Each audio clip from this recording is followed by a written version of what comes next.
Sushma lifestyle blog থেকে সবাইকে স্বাগত জানিয়ে আবার একটা নতুন ব্লগ শুরু করছি। তা এখানে রয়েছে একটা মন্দির, তা মন্দিরটা তোমাদেরকে একবার দেখিয়ে দিই। এই মন্দিরটা জঙ্গলের ঠাকুরের মন্দির।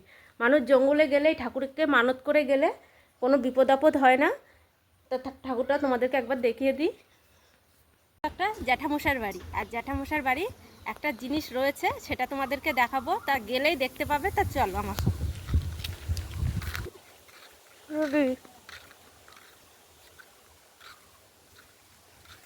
তো বন্ধুরা, এই একটা জিনিস দেখাই তোমাদের। এই জিনিসটা তোমরা দেখেছো কি না আমাকে কমেন্ট করে জানাবে।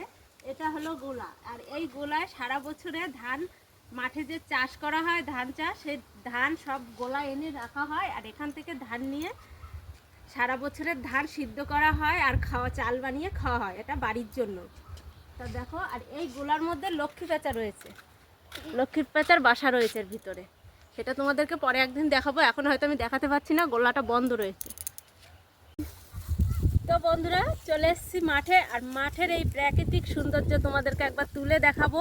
তাই এই মাঠে খুব একটা উপকারী শাক পাওয়া যায়, আর এই শাকটা এখানে গ্রামের বউরা তোলে, আর এই শাকটা দিয়ে নাকি ওষুধ তৈরি হয়। তা চলো সেই শাকটা তোমাদেরকে দেখাবো।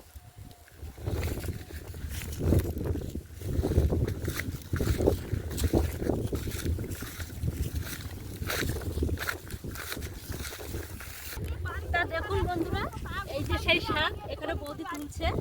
এই যে শাকটা খুবই দরকারি, আর এই শাকটা দিয়ে নাকি ওষুধ তৈরি হয়। এই শাকটা আমরা ব্রাহ্মণী শাক বলি, তোমরা কি শাক বলো আমাকে কমেন্টে জানাবে। তা তোমাদের এই ভিডিওটা কেমন লেগেছে আমাকে কমেন্ট করে জানাবে।